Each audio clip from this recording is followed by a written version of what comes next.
tours and an album. Just so excited. Oh, yeah.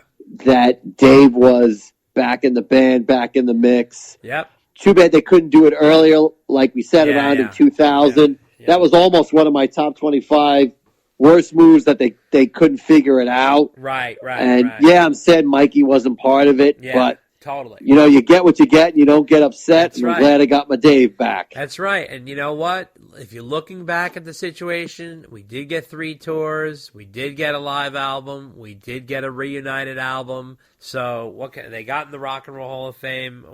It's, you know, those things you can't complain about. Number 10. We are cracking the top 10 again. Blowing away Black Sabbath as the opening act in 1978. Well, boy, did this take balls to go on stage, and as we have recently seen in the YouTube clip that was dropped not too long ago, holy shit, was Van Halen a fucking barnstorm when they went on stage opening for Black Sabbath. I don't even know how Sabbath took the stage after Van Halen played. I've never seen in my life, obviously I was 8 years old and I wasn't there, but just from video, I've never seen a young opening band that has one album go on stage, rip the place to shreds, to the point when the lights go up, people are complaining that they're not still playing. That tells you everything you need to know about Van Halen. They were stars day one. What do you think? Amazing that an upstart band can be that much of an upstart to an established band like Black Sabbath. It just goes to show you the power of Van Halen and the tailspin that Black Sabbath was doing on their own at the same time. Absolutely. They were in a mess, and holy cow, maybe that's why Van Halen always had those mismatched opening acts. Right, yeah. I'm sure it was. I'm sure they learned their lesson. They did. Number 9 is letting David Lee Roth handle all the press. And boy, I really, really can't put a value on this. Dave went out in the press and he would promote the living shit out of this band. And he knew how to sell it, and he knew how to talk to a VJ, a DJ, a morning person on television. He knew how to package and market and sell this band. And the band was fantastic, okay? The band was musically fantastic, but Dave knew how to do it. And he knew exactly what buttons to push. He is a master at this. And I thought they were smart to let him handle all of it, because when that was going on, things were blowing up. Now, one thing I'm going to complain about is they didn't let him do it on A Different Kind of Truth. Had they let him go out and sell the living shit out of that album, maybe it would have done a little better. It went gold, and that's fine, but maybe it would have gone further, but never know. What do you think? Yeah, it's too bad they couldn't continue that into modern times. But back in the day, I mean, that guy knew what he was doing. Ooh. It was just amazing. A master. He's a master. I mean, on the stage and in the press, he just had a flair for that kind of stuff. Yeah. I miss that guy. I wonder what happened to him. Well, he's still there. You know, Dave. You know, when they got back together. Yeah, he was on a leash. That wasn't there anymore. No, he wasn't. But he's out there now, boy. Dave is in full Dave mode right now. So that's for sure. Number 8 is leaning heavily on Michael Anthony for the background vocals. Wow, did this add a lot to the Van Halen sound? Michael's background harmonies, fully backing Dave and coming right in with Ed's guitar and Dave's voice on top and Alex pounding in the background. It just worked. It was the sound of Van Halen. That was the mix. It's like the four-pronged unit, everything coming together. Nothing against his bass, of course. His bass is great, but his background vocals were even more important than his bass. That sound, unbelievable. That's the Van Halen magic right there. What do you think? Like an angel, that guy. Oh, the secret sauce. Secret sauce. That's what Mike should be called. The SS. Unbelievable.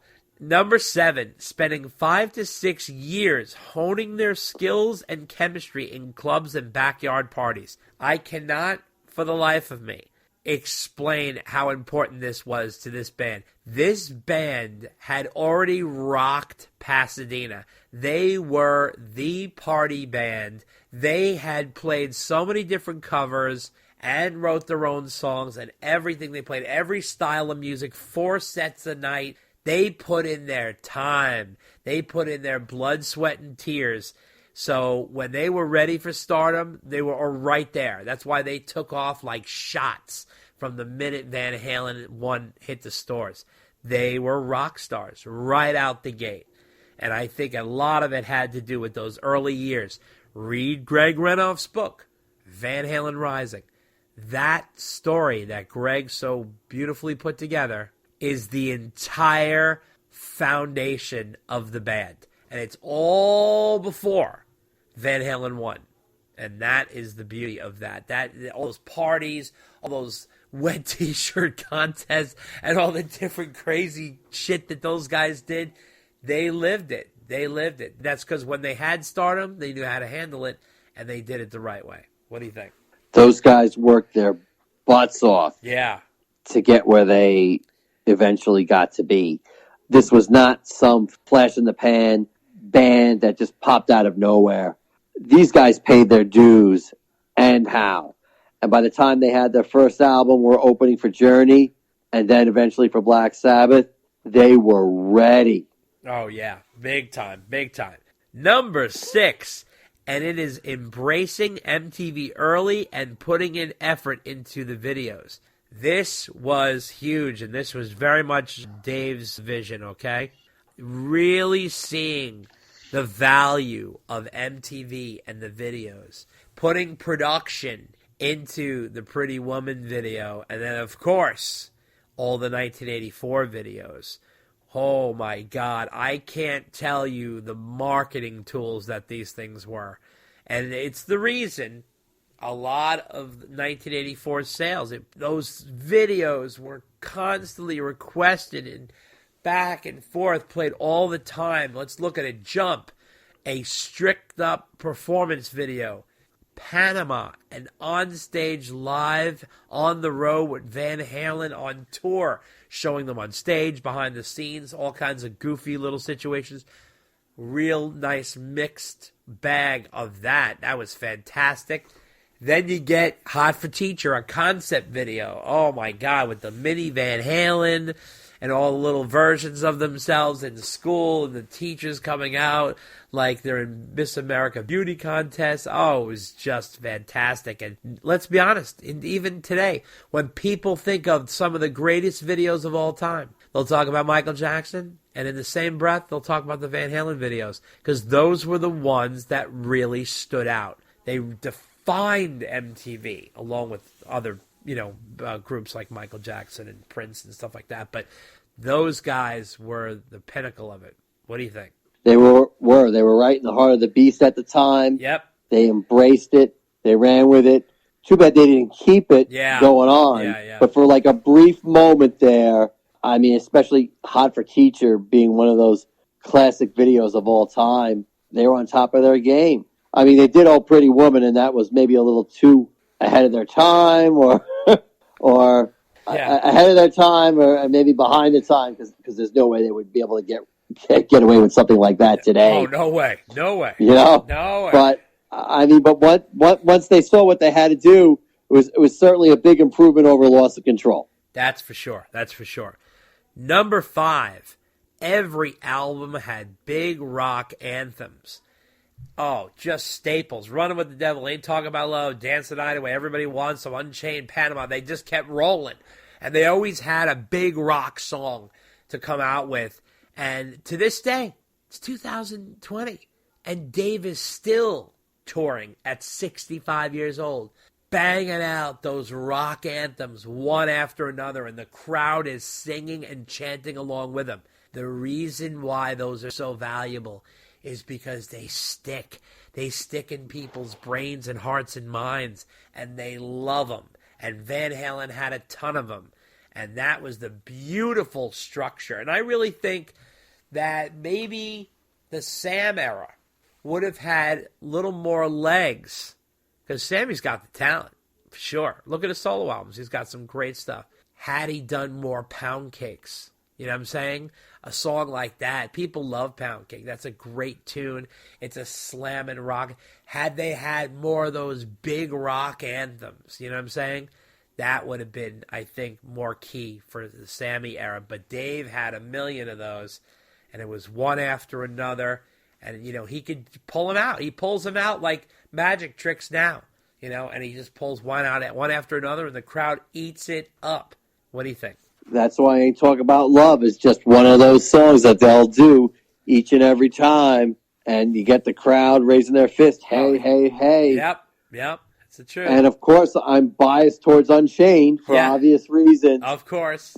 But they just had the gift of writing those songs that just people remember, and they stand the test of time. Right. It had great, catchy lyrics, along with monster riffs, and it's stuff that you just stuck to your ribs. It's amazing. Number 4 was sticking with Ted Templeman and Don Landy on the first 6 albums. This was so key to the Van Halen sound. The team behind the band, Ted and Don Landy, they were almost like in the band practically. They were such a large part of building the foundation of this band. To get that sound and take the genius of those guys and know how to really make it translate and come across. Let's be honest, it's 2020. Those albums that they created, the first 6, still sound fresh. That's how good the quality of production and engineering that was done on those albums. What do you think?